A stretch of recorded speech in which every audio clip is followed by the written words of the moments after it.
이사야 35장.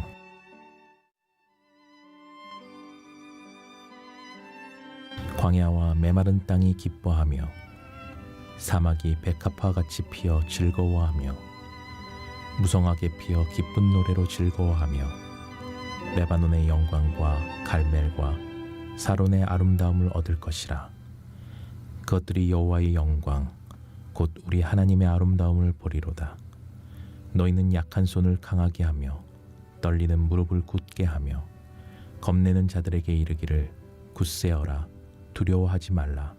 보라, 너희 하나님이 오사 보복하시며 갚아주실 것이라. 하나님이 오사 너희를 구하시리라 하라. 그때 맹인의 눈이 밝을 것이며 못 듣는 사람의 귀가 열릴 것이며 그때 저는 자는 사슴같이 뛸 것이며 말 못하는 자의 혀는 노래하리니 이는 광야에서 물이 솟겠고 사막에서 시내가 흐를 것임이라. 뜨거운 사막이 변하여 못이 될 것이며 메마른 땅이 변하여 원천이 될 것이며 승냥이의 눕던 곳에 풀과 갈대와 부들이 날 것이며 거기에 대로가 있어 그 길을 거룩한 길이라 일컫는 바 되리니 깨끗하지 못한 자는 지나가지 못하겠고 오직 구속함을 입은 자들을 위하여 있게 될 것이라. 우매한 행위는 그 길로 다니지 못할 것이며 거기에는 사자가 없고 사나운 짐승이 그리로 올라가지 아니하므로 그것을 만나지 못하겠고 오직 구속함을 받은 자만 그리로 행할 것이며 여호와의 속량함을 받은 자들이 돌아오되 노래하며 시온에 이르러 그들의 머리 위에 영영한 희락을 띠고 기쁨과 즐거움을 얻으리니 슬픔과 탄식이 사라지리로다.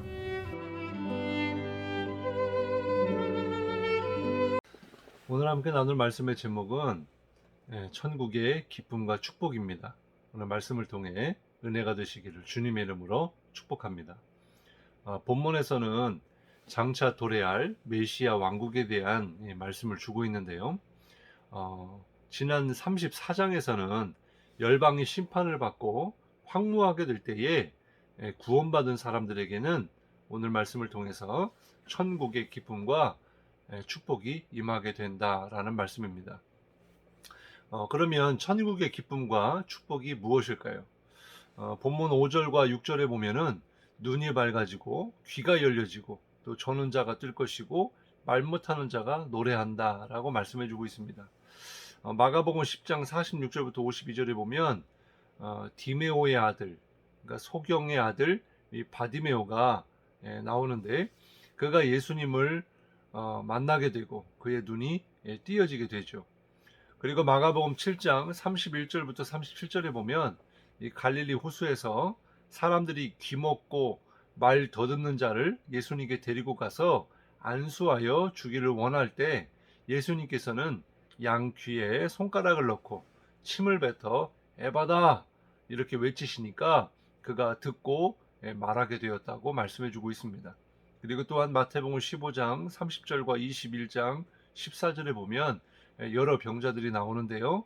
그 중에 다리 저는 자를 고치시는 그런 말씀도 기록되어 있습니다. 여기서 중요한 것은 하나님이 하신다는 거예요.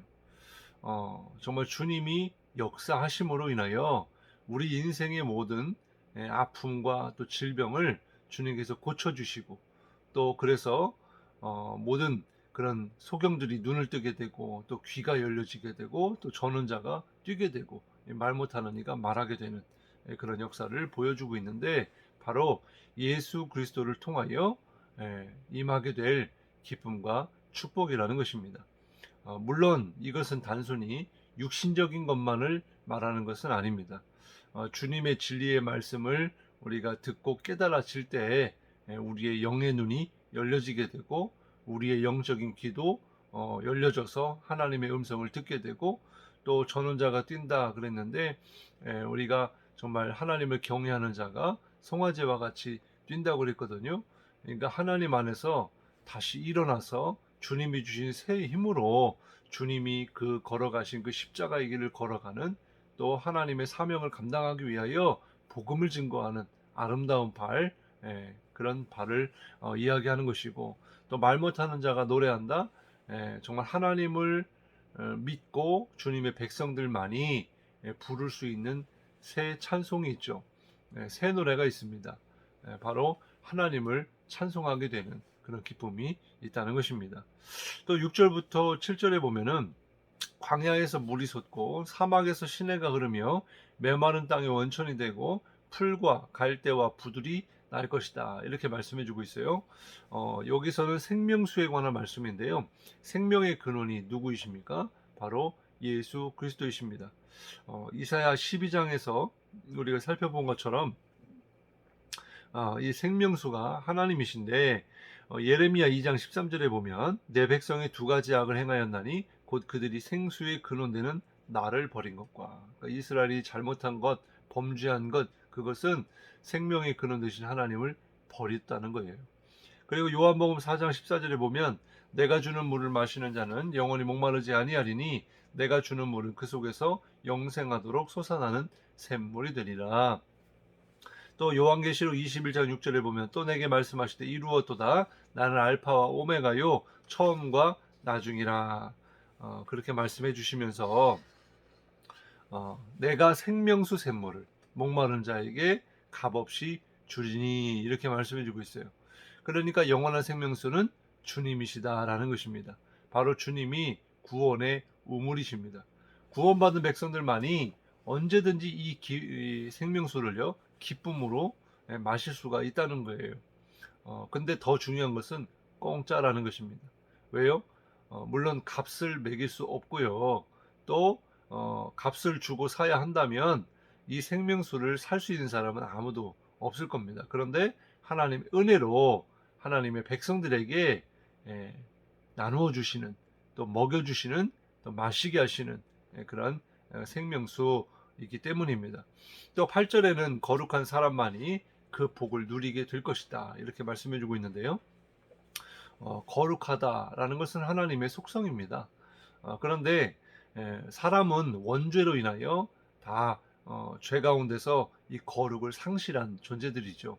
그러한 존재들이 예수 그리스도의 보혈로 말미암아 다시 깨끗하여지고 죄사함을 통하여 의롭다함을 받게 되었습니다. 그래서 구원을 받게 된 거죠. 그래서 이 하나님의 은혜로 말미암아 의롭다함을 받은 구원받은 자, 바로 그 사람만이 거룩할 수 있고요. 그 거룩한 사람만이 이 천국의 은혜와 기쁨, 축복을 누릴 수 있게 된다는 것입니다. 또 9절에 보면 거기에는 사자나 사나운 짐승, 즉 하나님의 백성을 해치는 것들이 전혀 존재하지 않으리라 이렇게 말씀해 주고 있어요. 우리가 사는 삶이요 광야와 같다라고 하는 그런 설교나 그런 표현을 많이 쓰는데요. 이 광야라고 하는 것의 특징은 무엇입니까? 신명기 1장 19절, 32장 10절 여러 군데 보면 짐승이 부르짖는 크고 두려운 처소이다 이렇게 말씀해 주고 있어요.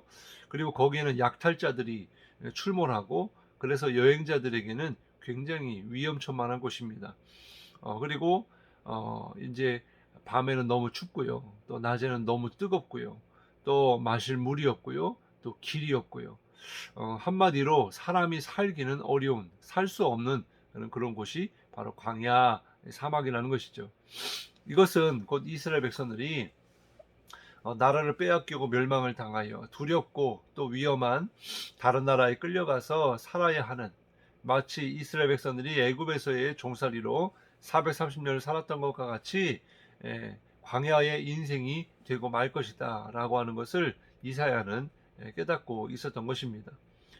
또 사자는요 정글의 제왕이잖아요.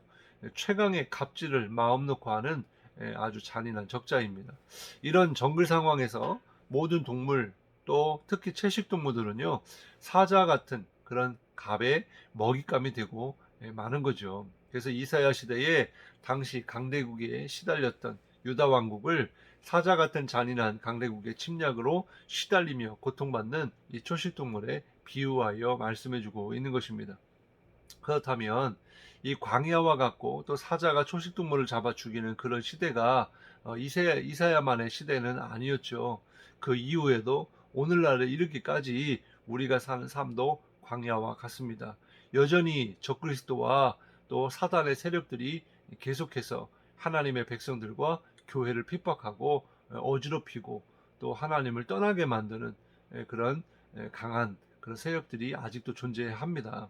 그래서 이 베드로서에도 보면은 우는 사자와 같이 삼킬 자를 찾는다 그렇게 말씀해주고 있는데 여전히 우리의 삶이 그와 같다는 거죠. 그러나 우리가 예수님 안에 있으면 또 주님을 믿으면 주님의 통치 가운데 있으면 바로 그곳이 천국이 되고요. 또 하나님의 보호하심 속에 평강을 누리게 되고 기쁨이 넘치게 될 줄로 믿습니다. 우리가 이사야 11장에서도 우리가 살펴보았는데요.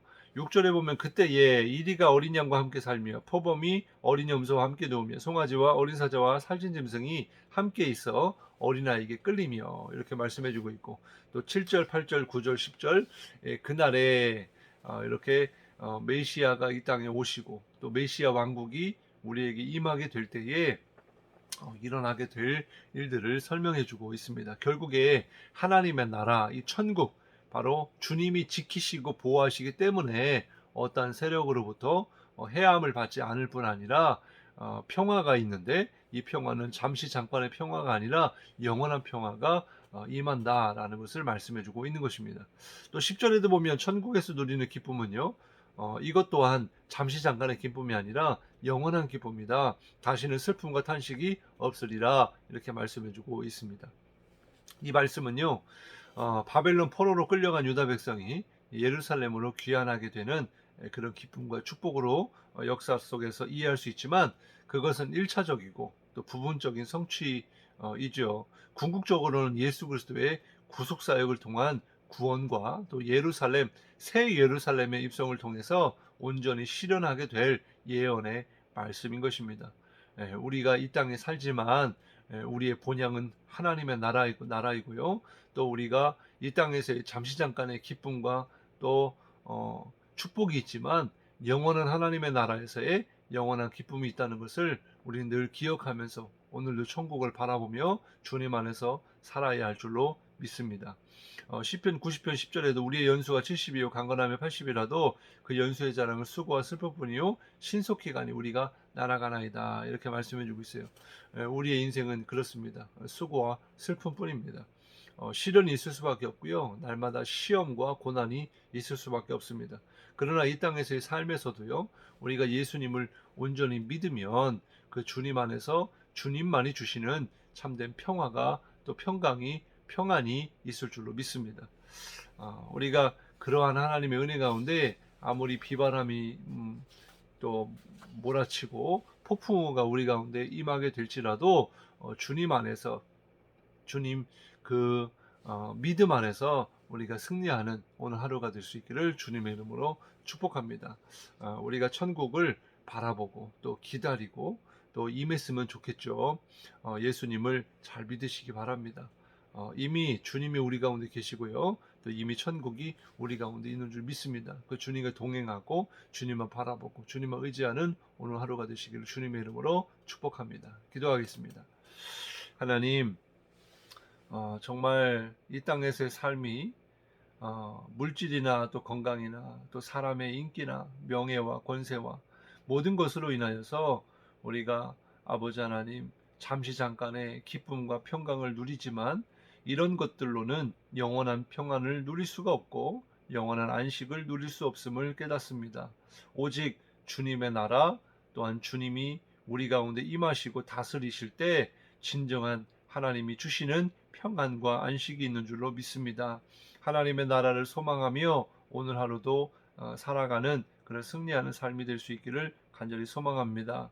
하나님, 여전히 이 땅은 광야와 같고 또 초식 동물들을 잡아먹는 그런 사자와 같은 그런 악의 무리들, 그런 악한 세력들이 있지만 하나님, 우리가 더 그러면 그럴수록 더 주님 안으로 나아가고 주님의 보호하심 속에 정말 하나님이 보호하시고 또 지켜주시고 또 사망의 음침한 골짜기를 다닐지라도 아버지 하나님 주님께서 함께 하시기 때문에 안위하여 주시고 또 주의 지팡이와 막대기가 우리를 도와주시는 줄 믿습니다. 하나님 우리를 지켜주시고 도와주시고 보호해 주시고 오늘도 주님과 동행하는 복된 하루 또한 주님의 나라가 이 땅 가운데 온전히 임하기를 속히 임하기를 간절히 소망하오니 마라나타 주 예수여 어서 오시옵소서. 우리의 믿음의 고백이 있게 하여 주옵소서. 감사드리며 예수님의 이름으로 간절히 기도드리옵나이다. 아멘.